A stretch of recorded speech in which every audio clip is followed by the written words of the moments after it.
Hello दोस्तों, स्वागत है आपका आपके अपने यूट्यूब चैनल में। दोस्तों, इस वीडियो में हम बात करने वाले हैं मैथ के मॉडल पेपर के बारे में, यानी गणित के पेपर के बारे में। यदि आप 2024 में बोर्ड एग्ज़ाम देने वाले हैं, तो आप इस वीडियो को फुल वॉच करें, क्योंकि ये वीडियो स्पेशली आपके लिए है। यानी 2024 बोर्ड एग्ज़ाम जो देने वाले हैं, उन बच्चों के लिए यह एक मैथ का मॉडल पेपर है। क्योंकि बहुत सारे बच्चों के मन में कन्फ्यूजन हो जाता होता है कि बोर्ड में पेपर कैसा आता है, किस प्रकार से क्वेश्चंस रहते हैं। ये सारे डाउट बहुत सारे बच्चों के मन में रहते हैं। तो दोस्तों, मैं इस वीडियो में आपके सारे डाउट्स क्लियर करूंगा, यानी बोर्ड एग्ज़ाम से जितने भी रिलेटेड डाउट हैं आपके, उस सारे डाउट को क्लियर करूंगा। और क्या कुछ पैटर्न में बदलाव हुआ है, यानी 2023 का पेपर कैसा था, 2024 का कैसा रहेगा, इन सारी चीज़ों के बारे में हम इस वीडियो में बात करेंगे। तो वीडियो को लास्ट तक देखें। देखिए, पहले तो आपको निर्देश दिया रहेगा, यहाँ पे देखिए समय आपको 3 घंटे 15 मिनट, और जो आपका पूर्णांक होगा वो 70 नंबर का होगा। ओके। और कुछ सामान्य निर्देश दिया रहता है, यानी ये मॉडल पेपर के तौर पे है, एक पेपर है जो कि 2024 बोर्ड एग्जाम के लिए बिल्कुल आपके लिए इंपॉर्टेंट है। ओके। देखिए, प्रारंभ के 15 मिनट पर छात्रियों को प्रश्न पत्र पढ़ने के लिए निर्धारित होता है। सभी प्रश्न अनिवार्य होते हैं, और इस प्रश्न पत्र में 2 खंड होते हैं, यानी कि एक अ खंड होता है और एक ब खंड होता है। जैसे देखिए, यहाँ पे खंड अ है और यहाँ पे एक खंड ब है। तो खंड अ में 20 बहुविकल्पी प्रश्न रहते हैं, और खंड ब में 50 अंक के वर्णनात्मक प्रश्न रहते हैं। ओके।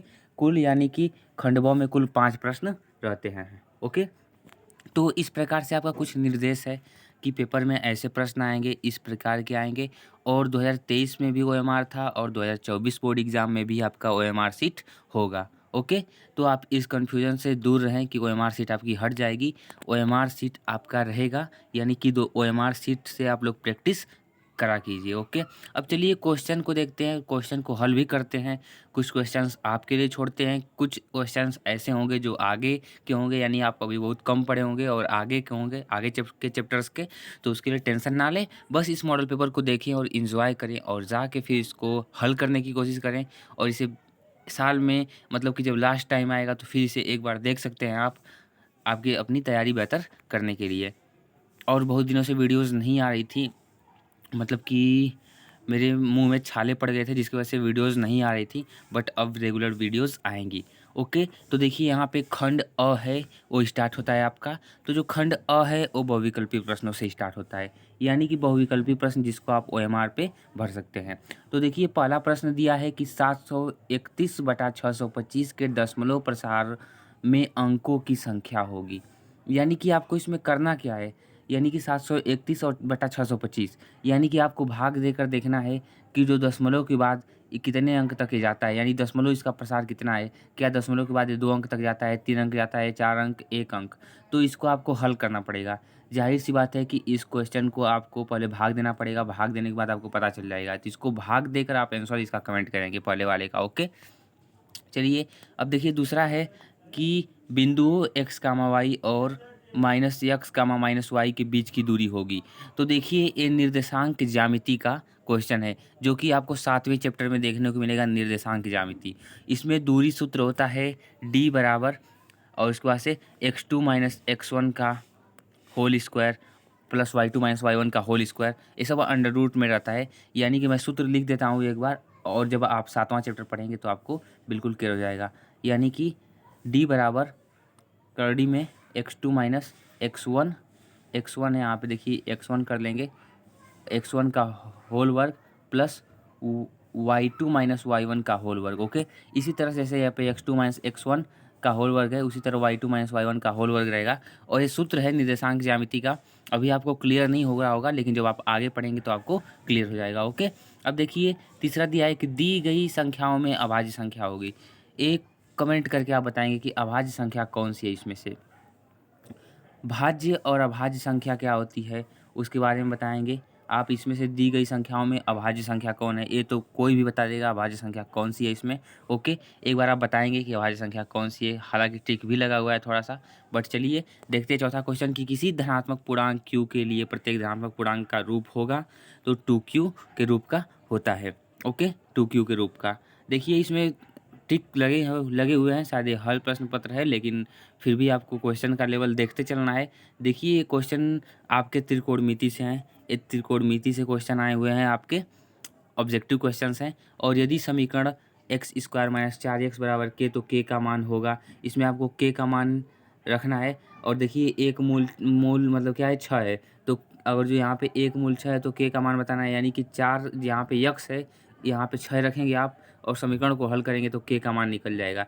यानी कि x का मान दे दिया है 6 और उसके बाद से रखेंगे तो आपका मान k का निकल जाएगा। ओके, तो इसी प्रकार से आपका क्वेश्चन है 8वां। देखिए कि दो संख्याओं का योगफल 24 है और उसमें से एक संख्या दूसरी की दोगुनी है, संख्याएं क्रमशः होंगी। यानी कि जो आपका तीसरा चैप्टर है उससे क्वेश्चन है, तीसरे चैप्टर से।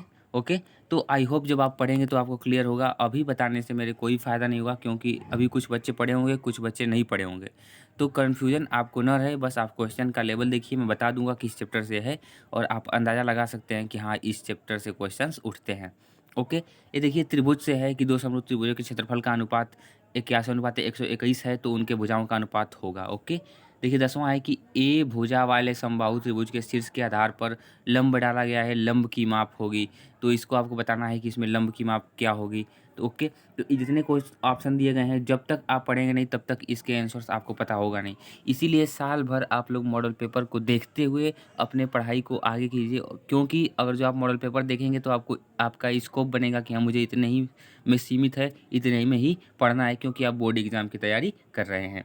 देखिए 11वां है कि 1/2 सेमी व्यास वाले किसी ठोस अर्धगोले का संपूर्ण पृष्ठ होगा। तो अर्धगोले का संपूर्ण पृष्ठ क्षेत्रफल क्या होता है, उसका सूत्र लगाएंगे और उसके बाद से उसका व्यास दे दिया है तो उसका आधा करके त्रिज्या निकाल लेंगे और उस सूत्र पे रखेंगे तो आपको निकल जाएगा इसका संपूर्ण पृष्ठ क्षेत्रफल। ओके, अब देखिए आपका है 12वां क्वेश्चन कि 6 सेंटीमीटर त्रिज्या वाले वृत्त का एक चाप केंद्र पर 60 डिग्री का कोण अंकित करता है, तो खंड का क्षेत्रफल होगा। तो इसमें 6 पाई सेमी स्क्वायर, यानी कि यहाँ पे ट्रिक लगा हुआ है, 6 पाई सेमी स्क्वायर होगा। एक समकोण त्रिभुज का कोण, और मतलब ये देखिए पाइथागोरस प्रमेय एक होता है, उससे है कि एक समकोण त्रिभुज का कोण और आधार क्रमशः 7.5 और इतना है तो लंब की भुजा की माप होगी। तो ये पाइथागोरस प्रमेय आप इसमें लगाएंगे, 8 में आप पढ़े होंगे, तो ये क्या होगा, ये हल हो जाएगा। ओके, देखिए क्वेश्चन ऐसे होते हैं मैथ में कि जिनको हल करना पड़ता है, तो इस वीडियो में मैं आपको बस क्वेश्चन बता रहा हूँ, न कि हल करवा रहा हूँ। कुछ लोग कमेंट करेंगे कि आपने क्वेश्चन हल नहीं करवाया, इस पे हल करना थोड़ा मुश्किल होता है, उसके लिए मुझे पेज वाला वीडियो बनाना पड़ेगा तो ही हल हो जाएगा। तो इसी तरह आपके देखिए क्वेश्चंस हैं, मैं आपको बस क्वेश्चंस के लेवल दिखा रहा था कि कैसे आपका मॉडल पेपर आएगा 2024 में, कैसे एग्ज़ाम होगा, शायद फरवरी में एग्ज़ाम भी हो जाए आप लोगों का। तो देखिए जितने भी आपके क्वेश्चंस हैं सब देखते जाइए, ऑल टू ऑल क्वेश्चंस। देखिए मीन मीडियन मोड से है, यानी कि सांख्यिकी से ज़्यादा क्वेश्चन पूछते हैं, सांख्यिकी चैप्टर को भी पढ़ लीजिएगा। और जितने क्वेश्चन मैं स्क्रॉल कर रहा हूँ, जितने क्वेश्चन आपको दिख रहे हैं, ये क्वेश्चन आप धीरे धीरे अपने बुक से, ये सारे क्वेश्चन बुक के हैं, आप अपने बुक को जिस तरह खोलेंगे तो ये क्वेश्चन आपको दिख जाएंगे। ये देखिए तीसरे चैप्टर से फिर आपका क्वेश्चन मिल गया। देखिए ये भी क्वेश्चन आपका है, उसमें से हाइट एंड डिस्टेंस यानी ऊंचाई और दूरी से ऐसे ऐसे आपको क्वेश्चंस मिलने वाले हैं। तो आई होप आपको पेपर का पैटर्न, मतलब पेपर को देखकर आपको आपका पैटर्न क्लियर हुआ होगा। देखिए इसके सामने अंकित भी है कि कितने मार्क्स का है, 4 मार्क्स के क्वेश्चंस हैं। तो इस प्रकार से आपका पेपर जो 2024 में होने वाला है होगा, और ऐसे क्वेश्चंस आपको देखने को मिलेंगे जैसे क्वेश्चन आपको स्क्रीन पे देखने को मिल रहे हैं। इन क्वेश्चंस को भी मैं बता दिया हूँ कि किस किस चैप्टर से हैं और किस किस चैप्टर से ज़्यादा क्वेश्चन आते हैं। खास करके 14 चैप्टर है, संख्याइकी से ज़्यादा क्वेश्चन आते हैं, त्रिकोणमिति से ज़्यादा क्वेश्चन आते हैं, और जो तीसरा वाला चैप्टर है उससे और त्रिभुज से भी क्वेश्चन आते हैं। दोस्तों आई होप आपको कुछ न तो कुछ क्लियर हुआ होगा, यानी कुछ जानकारी मिली होगी। दोस्तों आपको अगर जानकारी मिले तो हमारे वीडियो को लाइक करें, शेयर करें अपने दोस्तों के साथ, और चैनल को सब्सक्राइब करें। और रोज़ एक नए मॉडल पेपर के साथ मिलेंगे, और आपके एक्सपीरियंस, मतलब आप जितना प्रैक्टिस करेंगे आपका उतना ही, मतलब आप उतना ही अच्छा स्कोर करेंगे। दोस्तों thank you and bye bye, take care of yours. मिलते हैं नेक्स्ट वीडियो में।